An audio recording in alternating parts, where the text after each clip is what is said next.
Hi, Carrie. It's such a pleasure to have you as my podcast guest today. Thank you so much for having me, Lisa. I'm excited to talk. I'm excited too. I've been following you on Instagram, like kind of a fan, and really enjoy your educational content a lot. Thank you. About I don't know, maybe 6 months ago, I decided that instead of kind of keeping all that information in or just giving it to clients, I was like, why am I not doing it in front of the camera? And it's kind of a new, yeah, it feels new as a kind of like the content isn't new, the ideas aren't new, the things I'm saying and the things I feel about art haven't changed, but the broadcast part has. So it's exciting. It's been great to connect with people who are like-minded like you, right? Who are kind of interested in transparency and discussions and opening up the art world rather than keeping it closed. For sure, I can definitely can relate to that. And before we move on and talk about your story and everything, I have a few warm-up questions that I usually ask to every guest. If you can meet any artist from history, who would it be and why? Oh wow. Uh this is an easy one because it's a regret I have. I I I'm an art historian, and when I was doing my master's, I wrote about sound art. And I dedicated an entire chapter to an artist called Rodney Graham, who I actually had the opportunity to meet twice, and I could barely speak to him because I am such a huge fan. And anyone that knows me knows that I don't like I'm not a shy, retiring type, and it's kind of strange to even my husband was like, "What are you doing? Like, go talk to him." And I was like, "I can't. I just can't." Um, and and I've done a few interview series, and I wish I had asked him to come on those. He sadly passed away about 2 years ago. Um, and I like kicked myself that I didn't take the time to talk to him and get to know his work better from his perspective, right? I had spent all this time like poring over images and watching his video pieces and um yeah, it just seems so stupid that I wasn't like, "Hi Rodney, I'm a huge fan. Let's talk."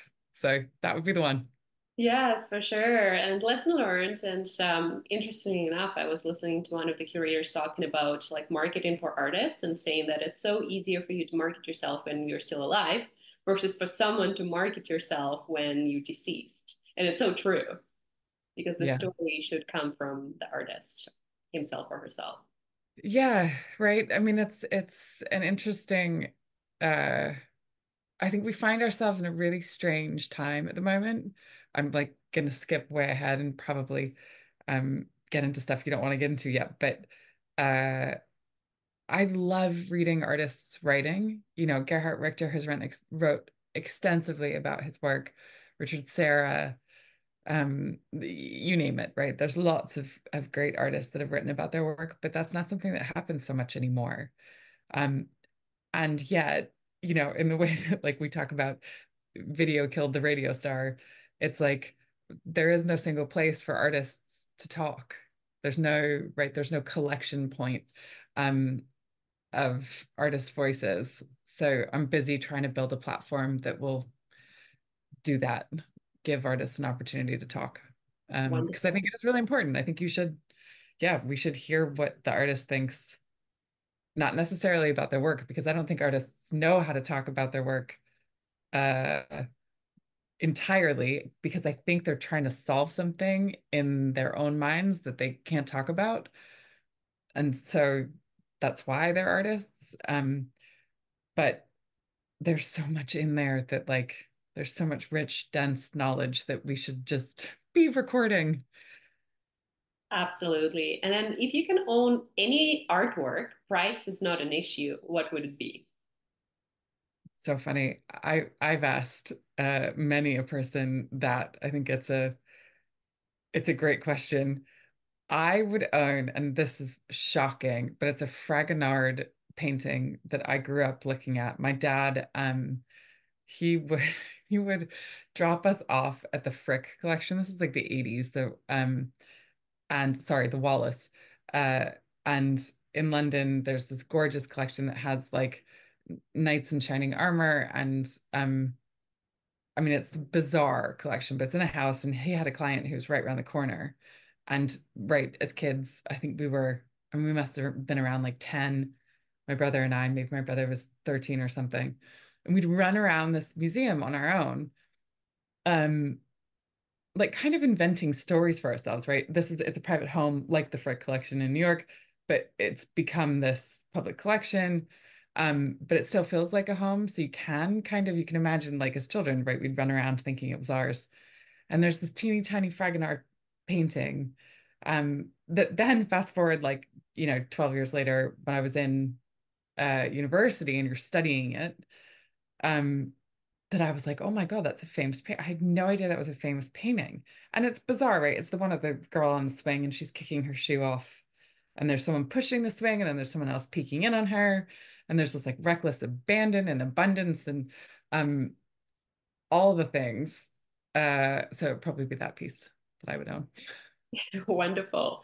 And then talking about places where you found in unexpected places where you found great art. Where did you see them, like beyond a gallery? Because we're so used to seeing art in galleries and museums. Oh, hands down, there is a Max Newhouse sound installation in Times Square. I think it's between 42nd and 43rd. It might be higher up than that, but it's literally under the street. So you walk over this pedestrian island and there's a grate. And I don't even know if it's actually working anymore, but it was working sort of 10 years ago. It had stopped working and they got it working again. But basically, what it does is it harmonizes with the loudest sound in the city at the time. So when you walk over this pedestrian grate, you suddenly like all the sound of the city becomes better, right? It's not that it becomes quieter, it just like something happens in your brain where you're like, wait, everything feels a bit better here.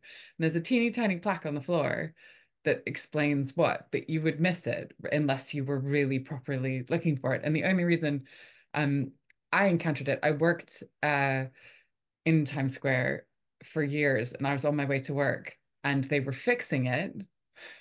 And I was like, oh, what a pain. I can't go on the island, right? Like I can't walk the way I want to walk. And then a few weeks later, I walked over it and looked around thinking like, what, that's so weird. What's just happened? And then looked down and saw the little plaque and I was like, oh my God, that's what they were doing. They were fixing this thing. And so yeah, I think encountering or unexpected encounters of art are really exciting when they're kind of out in the urban environment and you don't have your like, right, I'm going to look at work in a quiet space. Yeah, I think there's some potency to that. Definitely. And it's an exciting project. I would like to research it a bit more after this call. I've never heard about it. And talking about iconic art, what do you think makes it iconic or timeless? What are the qualities that you will be looking for? Gosh, I don't know. I think artists have an incredible ability to capture a zeitgeist before we realize that it's a zeitgeist. So sort of capturing the spirit of the culture around us. Um, and in my head, I'm now like flashing to works that I would consider iconic. Um, and I'm wondering what they have in common, but I don't know that they do. I don't think there's a recipe for that, right? And if there were, Hmm. maybe we'd all be doing it and it would be so much easier. I mean, I guess, right, it's for me to make to have an artwork that stands the test of time, right? Even from the Fragonard to the Max Neuhaus, is that it does something or it captures something about the human condition that's universal, right? When I was a little girl, the girl on the swing meant something to me, but as an older woman looking at this painting of these two men, one who's pushing, one who's looking, it becomes something else entirely, but it's still resonates because it's a feeling that you can um, completely understand, right? And the same would be true of the that Max Newhouse piece, right? Like, it doesn't matter who you are, you're walking across that grate and it does something to you. Um, so I guess if I had to answer the question, I'd say it, it has to have a profound effect uh on you, but that's not a very good answer. It is. It's an artwork that can touch you and also becomes very memorable and will stay with you for years. So something you can reference back in your mind. And I think that's one of the qualities of timeless art. Yeah. Sure. And then let's talk a little bit about your background. So tell us more when you encountered art at the first time. What sparked your curiosity and how it stayed with you? Well, so like I said, my parents were very good at taking us to museums Mhm. or dropping us off at museums. Um, and because so my parents were separated, I was born in the UK, but I moved to the States when I was 5. And we were kind of always tourists, right, in this country or in America, and in our town. And so I think my mom was really good at like getting us into New York City. We lived 45 minutes outside the city, um, and exposing us to art. My dad was the same. We'd come and visit him in London, and that would be like the thing that we do together. Um, but I can remember the first exhibition I saw that I think I had initiated on my own going to see, or where I thought, my gosh, this is different, or this is something big, um, and something that I want to be a part of. I don't know that there's any, I mean, I sometimes cite the Avedon, and that was an Avedon show at the Met. And the prints were larger than life. And I was like, my God, how is this photography? And it felt really groundbreaking. And I must have been 16 or 17. And I can remember, throughout like my teenage years or early 20s, shows that did that to me where I thought, oof. And initially I thought I wanted to be an artist. So right, it was more like I wanted to be part of that world, not just looking at it. So I guess that's my entry point, is that though my parents are neither of them, uh, not, that I think they sometimes look at me and they're like, what on earth do you actually do? Like, what are you doing now? What crazy thing have you decided to do? Um, so I sometimes think they would have much preferred if I was like a lawyer or a doctor or one of those. Yeah, I can definitely can relate to that too because I was born in a little town in Russia, and when I moved to Toronto, Canada, I moved to do my undergrad in art history. I started going to galleries, museums, and for me, it was such an unusual and interesting, curious world that I just wanted to be part of. And talking to like curators, gallery owners, and whatnot, and like this is something that is like you will do something new every day, even though it's a routine job, but like you meet different people through different walks of lives. And you curate shows with different artists from different cultures and whatnot. It's such like it's a constant learning that I think sparks your curiosity, but also keeps you excited to do it. Absolutely. Absolutely. And that's so true, right? There is no one day that's the same. Um, and there's no one exhibition that's the same. Like nothing, even if you're, touring a show, it changes entirely, right? You sort of start all over again each time. And I love that. That definitely suits me. Absolutely. And you worked in a couple of commercial galleries. Tell us more about your experience and what you learned during that time. So I had the opportunity to work with James Harris in Seattle while I was in grad school, or just finishing. And that was like, God, the most perfect place for me to start. Jim is a remarkable human being, has a unbelievable eye, um, and is so generous with his knowledge and his time and his patience. Right. And I kind of went bowling in there as this like young curator who I was yeah, at the time I was running a nonprofit space that was attached to a different university from the university that I was at. but I had no idea what I was doing, right? And Jim had never had a full-time assistant. He'd had a part-time assistant, and he took a bit of a risk and hired me. And we just had this like really dynamic, super fun, um, kind of perfect working relationship. Uh, and he taught me everything. I mean, he taught me how to build a crate. He taught me how to paint a wall, spackle a wall, like use put filler in. He taught me how to pack works, sell works, write press releases. I mean, he literally did it all. Um, and yeah, we had, I think, 3 years together. Yeah, 3 years. And it was amazing. It was really amazing. I then went on to, I did a show with him that sort of got some national recognition, and the artist who was in that show put me forward for a job at the gallery that he was going to. And I then went and worked in New York, and that was actually not anywhere near as perfect of a relationship um, for a number of reasons that, like, I mean, just a number of reasons, but mostly I think because in the New York gallery system, it was much more you're a director, so your job is to sell. It's not to be an artist liaison. It's not to like curate the show. You're definitely not supposed to be worrying about who's packing what. Um, and I kind of couldn't stay in my lane, maybe.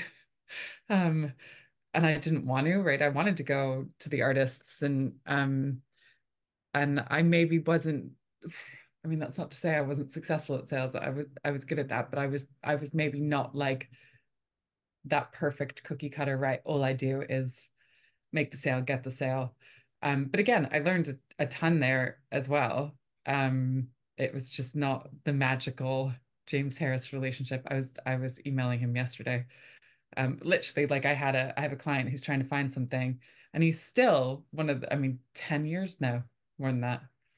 It's got to be like 15 years, 20, it's almost 20 years. It's almost 20 years, right? Like 20 years on, I still write to him and I'm like, hey, do you know where I can get, right? And we were just laughing about something. So I think that was a remarkable time and relationship that I sometimes wonder if I had just stayed, what would have happened. But if I had stayed, I would never have started my own thing. So uh, Yes, definitely. And like I can talk for hours about different experiences people have in commercial galleries because sometimes like the relationship can be perfect as a perfect marriage. Like you will enjoy being there. And sometimes like someone just, oh my God, it's exhausting. It's a lot of work in sales for sure. Like this is how commercial galleries operate. That's what they have to do.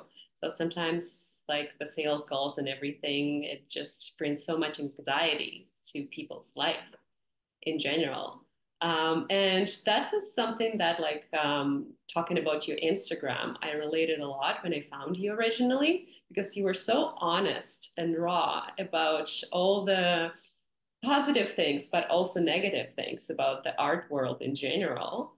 And I don't see a lot of people do that. And tell us more about like why you decided to criticize the world where you are in. I mean, I love that. I love thank you, first of all. Like it is meaningful. And I'm kind of out on a limb here. I don't think I did decide.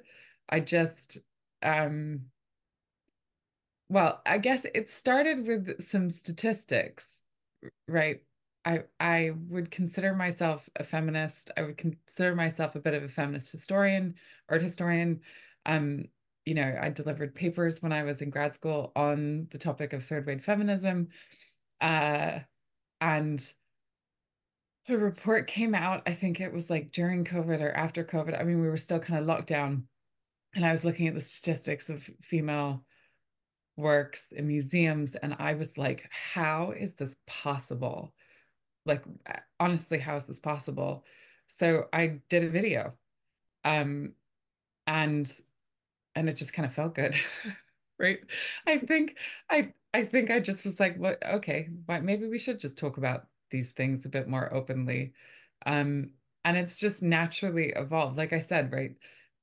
I'm usually picking up the phone and I'm calling a client or I'm calling a colleague and I'm like, what is this thing? And like, let's talk about it. Or Richard Serra died the other day, and normally I'd maybe do a newsletter to my clients and the people on that list, and I'd talk about his relevance. And then and instead now I just do it to camera. Um, and so it's just kind of a natural extension of what I do and how I think. Uh, I was talking to someone the other day, and I was saying I think I'm quite a critical person. Not to say I'm criticizing, but that like I look critically at things, and that's kind of my whole job, right? It's to look you look at a painting and you do a close reading of it, or you look at a photograph and you try and unpack what it is, and so it's kind of just built into the way I operate. Um, and again, if you ask my mom would be like, "Well, you never colored in the lines. Like you had to do it your own way." So I guess I'm just doing it a bit more out loud. And honestly, I think that the art worlds can be ridiculous. Like it's just I love it, right? It is my I live and breathe art, and I love it, but sometimes I'm just like, why are we doing it this way? Is there not a better way? Um, yeah, is there not a better way? And so why don't we talk about it?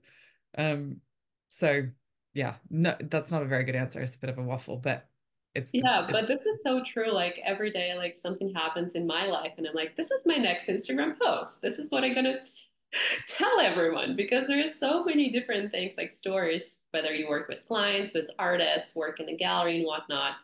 It's just stories that you laugh at and like how this even possible.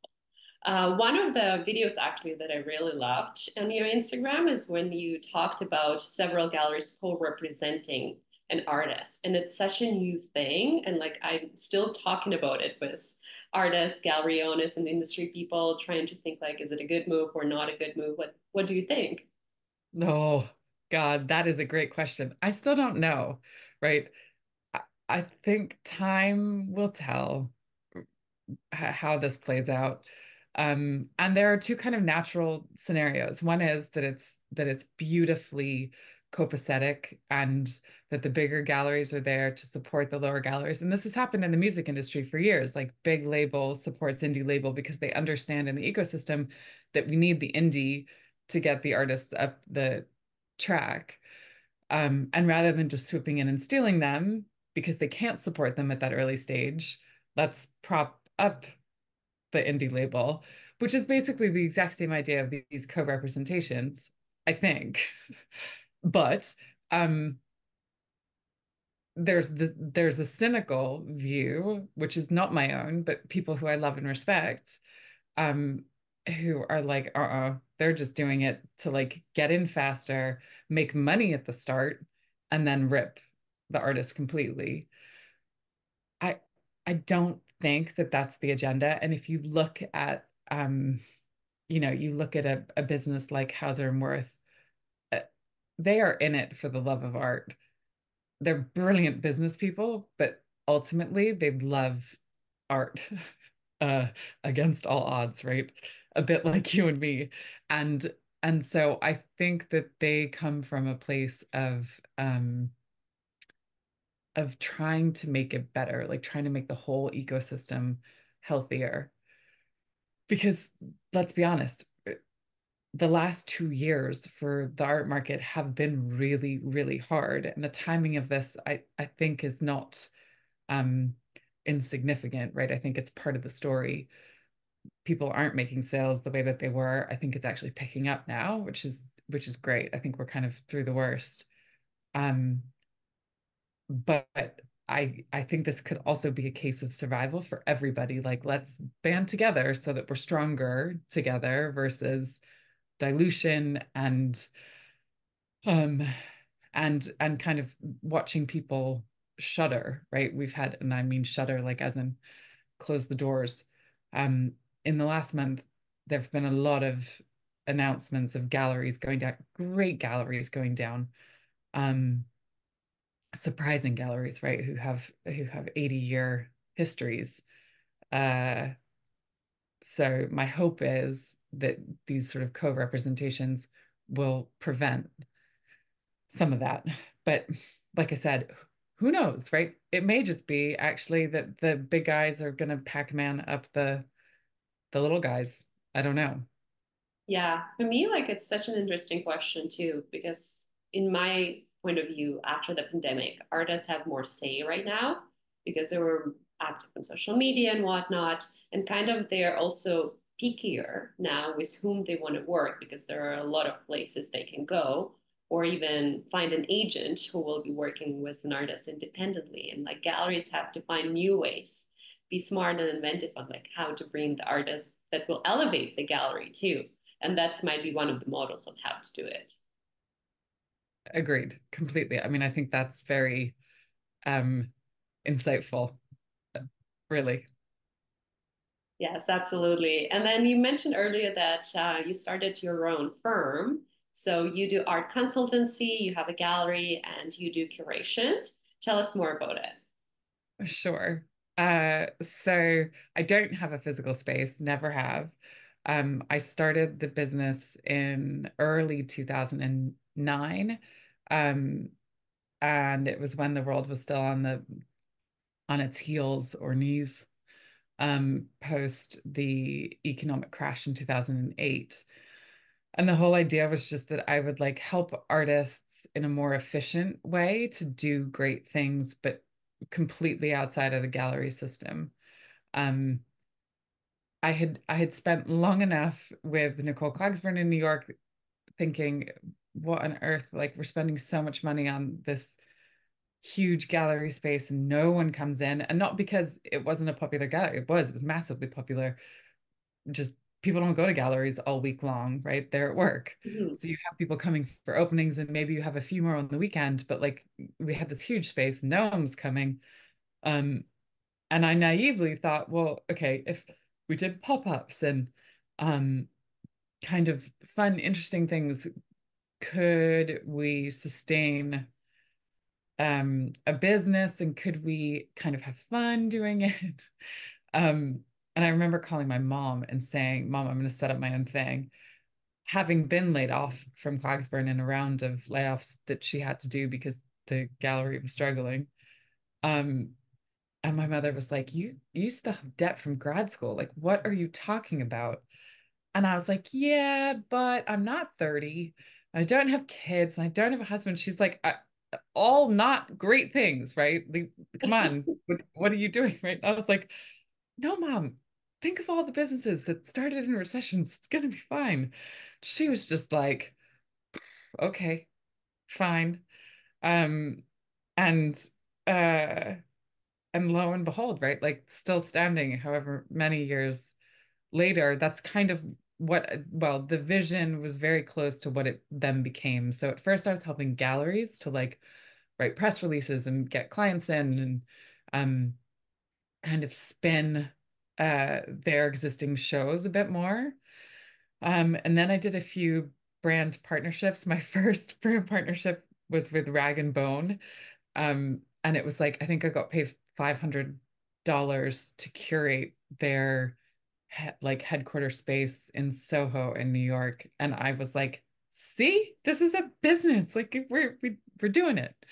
Um, and then yeah, it just kind of evolved into a proper grown-up thing. I got a few retainers, so some artists put me on retainer to help them in a variety of ways. And we, you know, I've done a documentary, I've done a few books. I launched the single biggest photography exhibition, independent photography exhibition here. And it's been wild, right? I still kind of can't believe I am still standing. That said, uh, COVID definitely brought me to my knees. And the business really did suffer. And I think that's interesting. And I'm saying it because like nobody talks out loud about that. And I think that's problematic too, because again, if we were all like, ah, what is happening? What are we going to do here? I think we'd find solutions faster than rather than just kind of drowning on our own. Um, but yeah, COVID was for sure the toughest, the toughest little bump. Um, because right, there weren't shows to launch, and um what people were buying, and that was okay. But without the shows and without the brand partnerships, which made up so much of my business, it was pretty tricky. Yes, I Um, can totally relate to that for sure. COVID was so weird. I know some galleries like really sold a lot of work. Some galleries were almost like near to closure because it was so bad, like for myself, especially too. Like I used to work with artists, and for me, like I decided why not to create a website and call it like an online gallery for all the people to shop because they stay in their homes all this time. But again, I still think that we are not nearly to what was pre-pandemic because the economy it also depends on like the location. Canada is so different from the States. What do you see in the States? I know it's even different based on like the state, city where you're located. yeah, I mean, I think America's so big that it's hard to predict one or the other, or like to make a blanket statement about them. You look at Miami right now, I think it's the fastest growing city in the world outside of China. Um, and so it's a really healthy, vibrant art scene. Georgia has a absolutely um, growing generation of collectors. So there's some wild stuff um, going on there. New York, I think, struggled quite a bit, and is now coming back. But you know, it's been 4 years of like, okay, what's going to happen next? How do we stabilize? How do we brace for impact?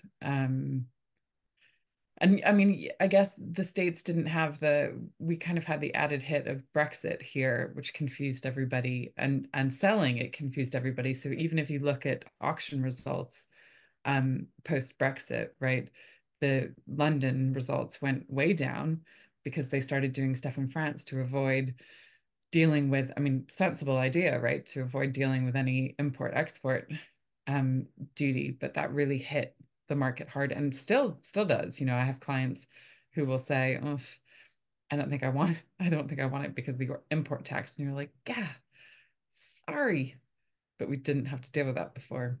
So Yes, and tricky. talking about working with collectors, like you help them establish and manage their collections, how people can understand what they like or don't like. How do you see what taste they have and what good taste for you? Oh gosh, what a great question too. Um, I don't know. Everyone's really different. Uh, I have some clients that I consider no clients.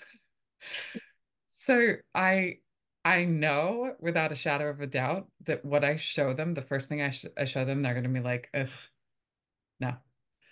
Um, and and then I show them some more stuff, and it's still, no, you're ridiculous. Like, why? They have in their heads that it's not it's not totally right, and so we need to work through this, and they need to adjust, and we need to go back to the drawing board. You know what I mean? So there's much more editing with those clients, right? So I start with a really broad thing, and it's all not what they want, and then by like sort of process of elimination, you work out what might be of interest. um I love when a collector, so I have a young collector who decided that they wanted to build a collection of works on paper. Um, and that was their idea because I had mentioned the first thing they bought. I said, it's really interesting. You get much more bang for your buck with a work on paper. Like canvas is just naturally more expensive in the art market. Kind of don't know why at this point, but it is. Um, but works on paper by the same artist, like they're less, and you can still get huge ones. I mean, I have a giant work on paper there. Um, and he heard that, and I didn't pitch it as a strategy, but he heard it and he was like, "Hey, what if I just collect works on paper? Would that be cool?" And I was like, "My God, it's a great idea." And it means then that together we can kind of go and find the or we can look at a show and know what we're looking for in advance, which I find really fun. Um, but there's no, you asked me about good taste. There's definitely no way to define that. Is there? Like, I I know it evolves also through time. that's very true, right? That's very, very true. And I think the wild thing about working with a collection over years, it's the same as the the sort of the work that we own, that my husband and I own, that your relationship with the work evolves. Um, and I'm forever moving things around the house, which drives everybody nuts, including my children, who my 10-year-old has now decided that some works are his and that they can't be moved. So he's amassed this like incredible collection of street photography in his room, which is ridiculous.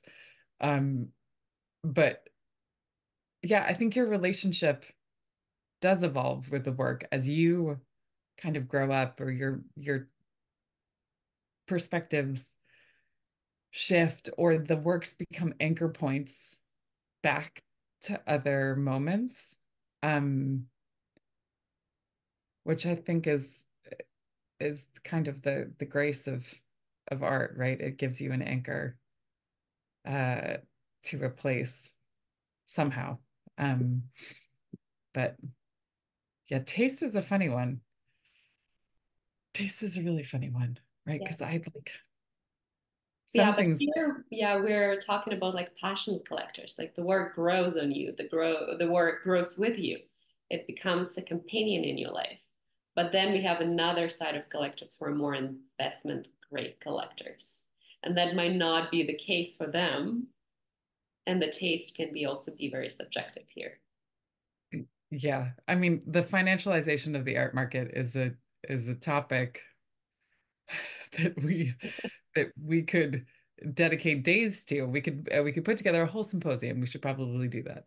Um, but those people, I tend to work less with those sorts of people. Just because one, we shouldn't be giving any financial advice, right? We are experts in art. We are not experts in the market or hedge funds or uh, anything like that. So, and there's no guarantee with any of this stuff, right? You have to love it first and foremost, and you have to be willing to live with it for the rest of time, um, or get rid of it, right? If you outgrow it. Now, sometimes, and I am pleased to say that sometimes my clients have made significant gains in their acquisitions, but that can't be the primary reason that you're buying work, because I think it's kind of fool's gold. If you look at and God, all these finance guys are going to come after me when you publish this, but if you look at when Paul Allen's collection was auctioned off quite recently, like 2 years ago, it did extraordinarily well, but those works were held for 30 years plus, and they still didn't outperform anything, right? It would have been the same as having a house or gold, or I mean, I think someone did publish that index. Um, and so sure, like the numbers looked amazing, and he obviously the estate did make money off it, but is it this like, you know, get rich quick scheme, and is it guaranteed? No. Um, so I think, yeah, the people that are like, I just need to buy this because I'm going to flip it. I don't understand them. And like I said, I tend not to work with them. Yes. And I think, like, also thinking about the demographic, the younger collectors, I usually so passionate about artists. It's something about that relates to them on a personal level, or someone, or the theme or topic or call for action they want to support. And it's kind of a testament of their shared values that they share with an artist. And I've never, or maybe once, heard from someone in their like 20s or 30s, I want something that I want to flip. And I think that's the way to go. It's a good sign. Agreed. Agreed. Right. And this next generation of collector is really exciting.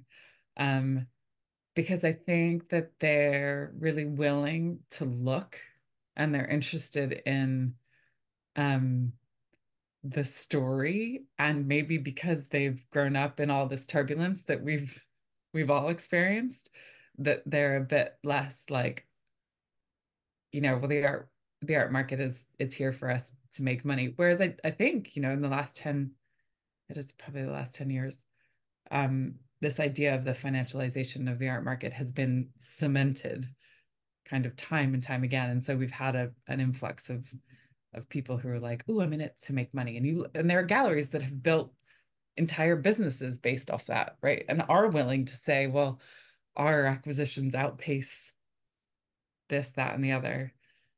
How that's legal, I don't know, because in this country, you're not allowed to give financial advice, but they're doing it.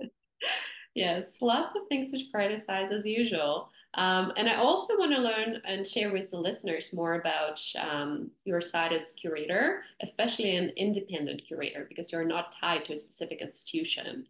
How is your curation process usually happens? Because you have to work with a gallery like or a museum, not for profit, then with an artist, and then think about the viewers that will be coming for that show.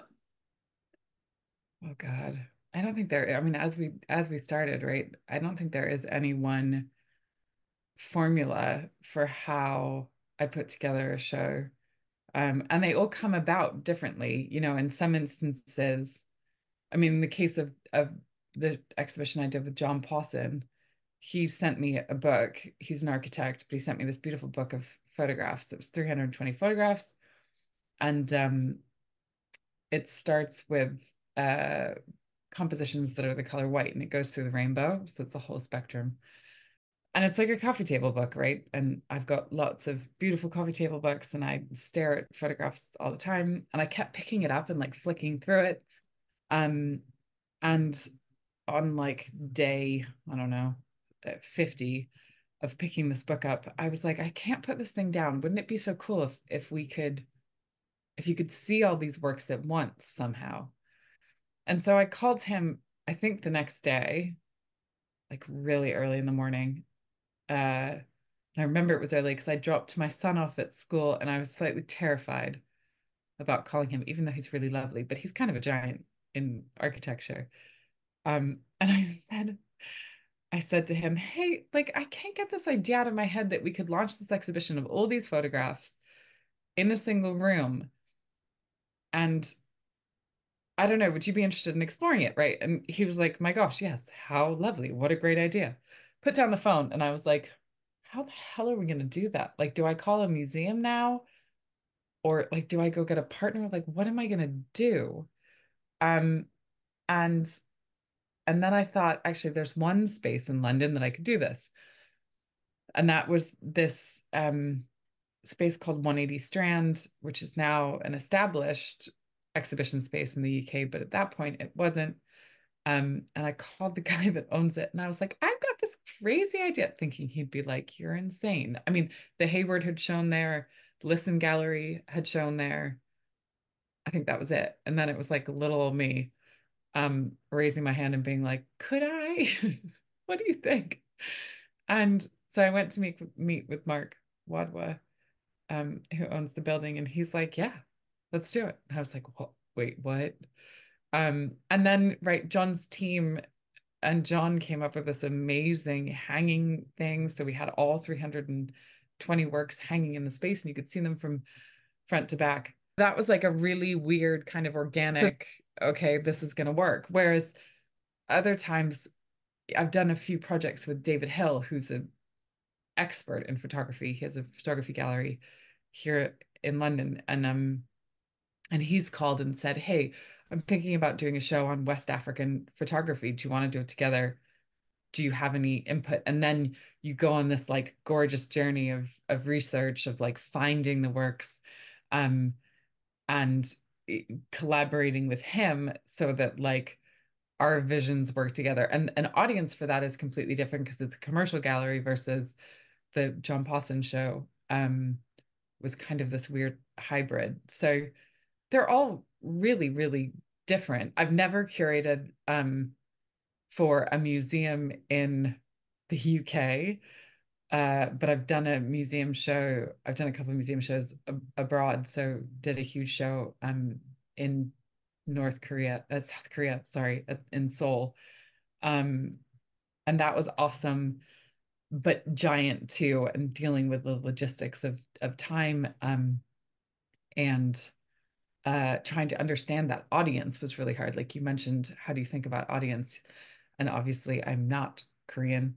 Uh, and so trying to figure out like pace and how to introduce this photographer to that audience was a wonderful challenge and great to work with their curators on how we would tell the story. We were doing a show on Nick Knight, the fashion photographer. So yeah, they're all completely different. Yes, and it's so fascinating to think that the whole show started with just an artist sending a book, and it's just the idea sparked in your head. And you probably are contacted by a lot of artists who wanted to make a connection, work with you, and whatnot. In general, what advice would you give to artists who would like to connect with an industry person, whether an advisor, a curator, and how to put their work in front of their eyes in a positive way? So I got in trouble. Um, Seriously, I got in trouble. Uh, I think it was last year. It might be longer. It might be 2 years ago. Um, because I had been getting a lot of submissions and I said I did a quick video that was like, hi, if you're going to pitch to a curator, you need like a top line. I don't need 300 images. I don't need to be bombarded. Eventually I do, right? Like eventually we're going to have to go deep and we're going to have to see all the things and you're going to have to expose yourself entirely. But like the intro email just needs to be a top line. So, artists, you need to go and figure out your why. Like, why do you do what you do? What is the point of it? Send curators that. And these two men, who I will not name, though it's very public because they did a podcast on my reel that said, don't do this. One of them agreed with me, and the one person is like uber famous photography person. Um, and the other, I don't really know, but he set up the podcast. It didn't agree with me. And they had this like 45-minute debate. Um, and the hilarious thing about it that really pissed me off, I was kind of flattered. I was like, this is cool that we're debating it. Like, yeah, let's offer different perspectives of how we want to see the work when people approach you. But they kept on, they said my name, I think, twice. And then the rest of the time they just referred as if I kept being referred to as like this girl and I was like, I'm 40.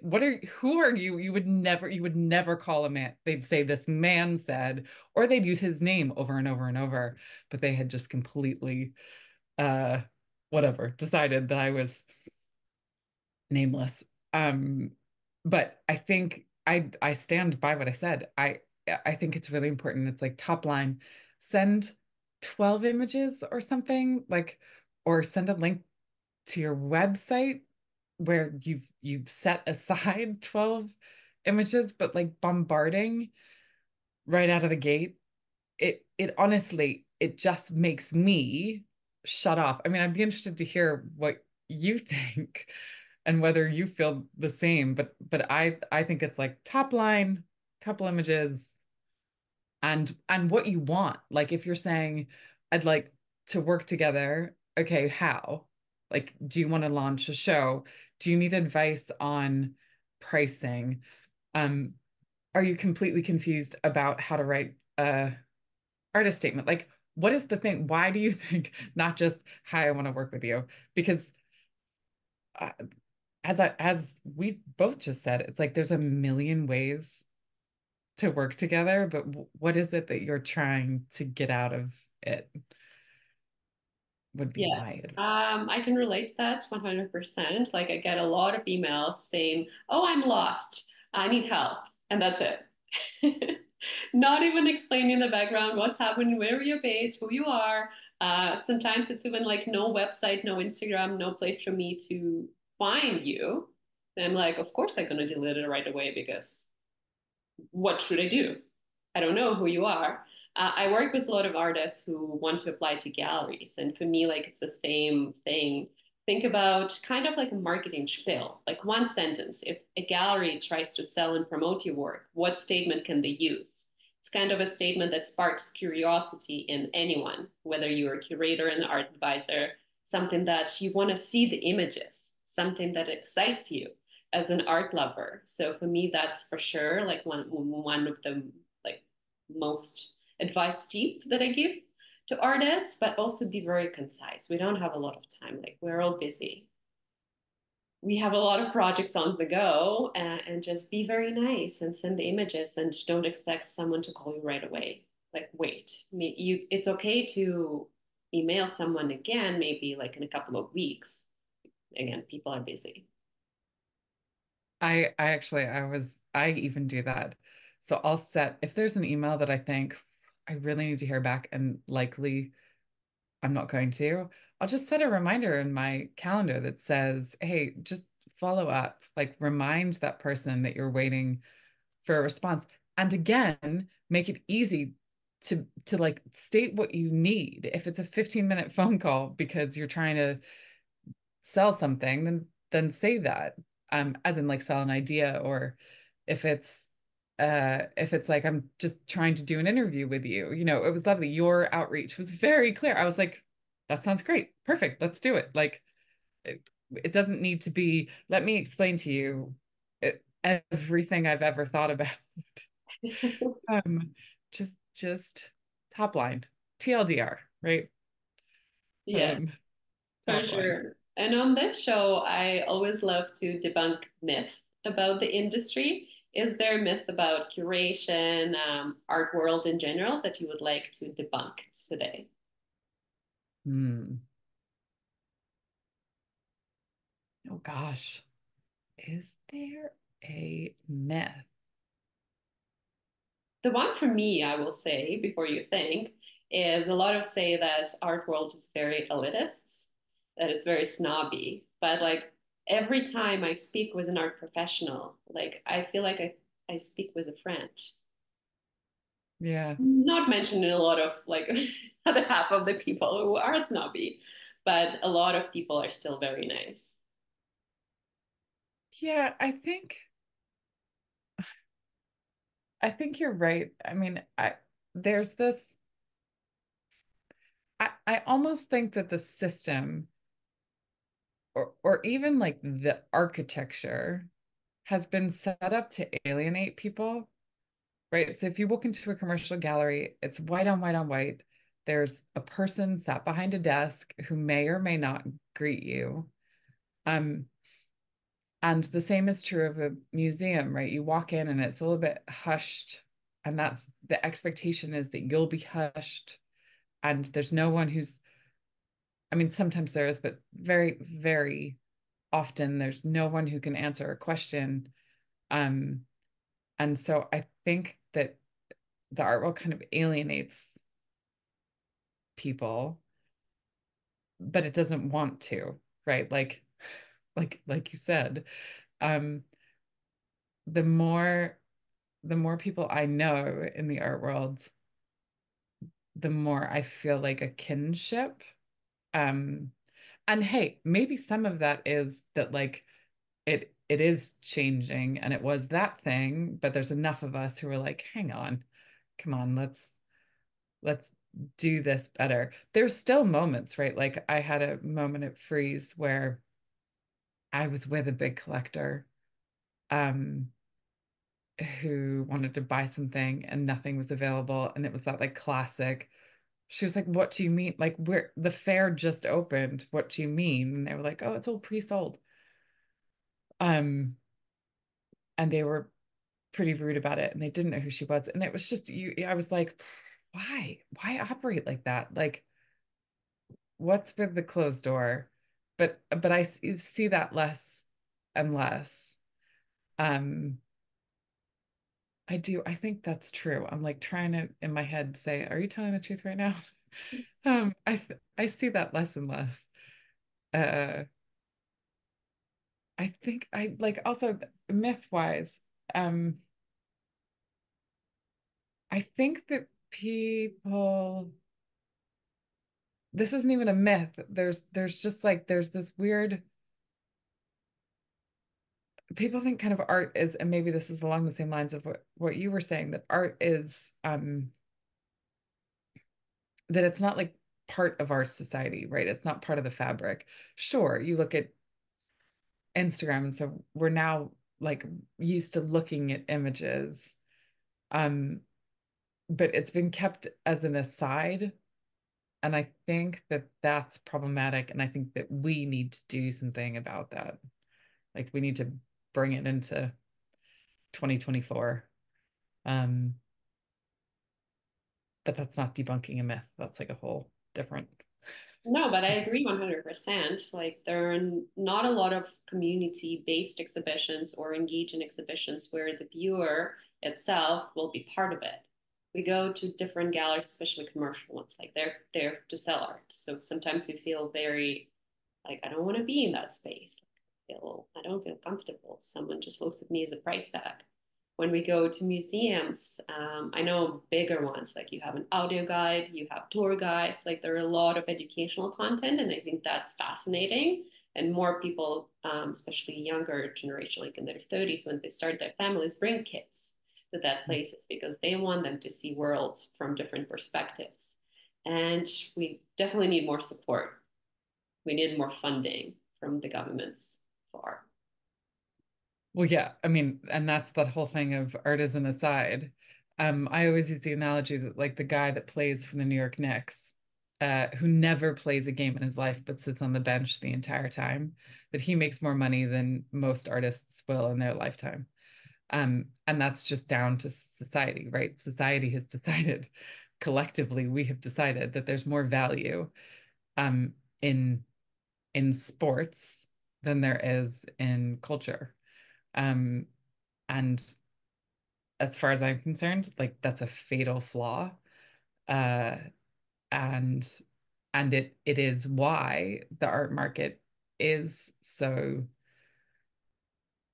like complex and problematic at times, right? Because people are out here hustling, trying to make it work.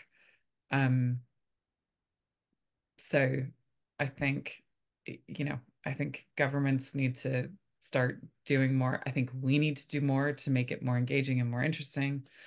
Um, I think that there's a real opportunity here, right? And it has to start with visual literacy in schools. I mean, I could go on and on about this. Um, it, but there's a real imbalance about value and perceived value. So until we fix that, the art world will always be um, kind of second to those other things like sports, sadly.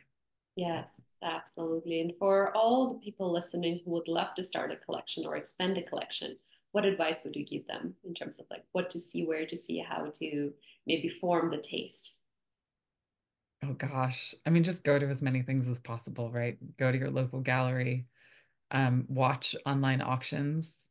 Um, I think that they are such a wonderful way to get like a mini art history lesson. You can watch the contemporary day sales or photography sales, and you can really start to get a sense for what's happening in the market. But really, the best thing is to go to a gallery and form a relationship with the people there. Um, and to some extent, form a relationship with the artists that you're buying from. And that's easier to do now because of Instagram, right? So you can kind of get to know an artist on social media. Um, I'd say only buy what you love.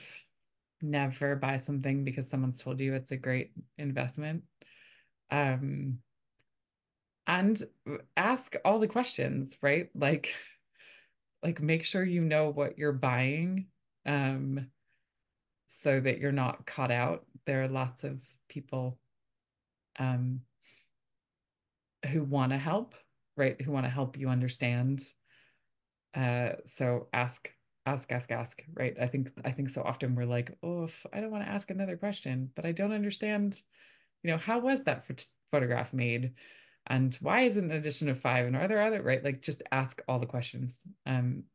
Because like you and me, we're happy to talk. We just want to talk about it, right? We want to tell as much about the art world as we can. So Yes, absolutely. And to your point of like do your research, I think it's so easy these days because you can just Google the artist, Google the gallery, like read about the statements and the stories and everything. But when you come and talk to someone, start be prepared to talk about the things that are relevant because I have talks for like an hour and over, and people talk about philosophy and everything. Like it's great, but also be mindful of our professionals' time. yeah, yeah. I mean, that is a funny one too, right? We're forever negotiating the strange line between, for most people, art is or buying art is like a hobby. It's not their job. So they do it in their off hours, right? They do it in their evenings or weekends, and that makes that makes it sometimes hard for us to be like, "Hi, I need you to come and look at this work," or uh I need you to realize like this is not a hobby. This is my job. I'm not just in it. Like I don't need you to time waste. You know, we need to do something rather than just talk. Um, So true. And for everyone who would like to learn more about you, contact you, see like what services you offer, where they can find you. so we are about to, so my business is in the midst of this major transformation. And everything will be at scene.art in the next kind of hopefully 6 weeks. Keep your fingers crossed for me. But I'm also on Instagram and I'm not going anywhere on there. And it's Carrie Scott Curates. Um, and yeah, I mean DM, email, it's all out there. Wonderful, Carrie. It's been such a pleasure to have this conversation with you today. I enjoyed it as much as I enjoy follow you on Instagram. Keep sharing all the thoughts that you have and criticize the world and be true you. Thank you so much. This really was super, super fun. So thank you.